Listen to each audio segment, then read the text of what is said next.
oxirgi o'yini yashadik. Mana shu davrni siz bilan birga uning ko'z yoshlarini yana bir bor ko'ryapmiz. Har qanaqasini ko'rdik. Chempion bo'lganda g'oliblik ko'z yoshlarini. Mana mag'lub bo'ldi va u yana yig'layapti.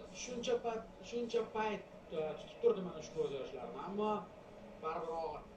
Lionel Messi ko'z yoshlar bilan Endi oxirgi o'shaga jahon o'sha chempionati boya Abdurashid aytgandek yomon ko'rib bo'lmaydi bu darajadagi futbolchilarni. U yoki bunisi yaxshi ko'rish mumkin bittasini, lekin yomon ko'rib bo'lmaydi. Shuning uchun siz ham garchi Messiga muxlis bo'lmasangiz ham, menimcha o'zingizda kuch topa olasiz bu futbolchini. Futbolchi sifatida olqishlashga, uni futbolga bergani hissalari, qo'shgan hissasini olqishlashga va e'tirof etishga o'zingizda kuch topa olasiz. Ha, o'sha aytdik-ku, did masalasi u yoki bu futbolchiga muxlislik qilish va ularni ayro tasavvur qilib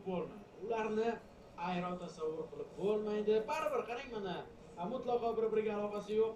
O'yinda ham ikkinchisini nomini eslayapmiz. Mutlaqo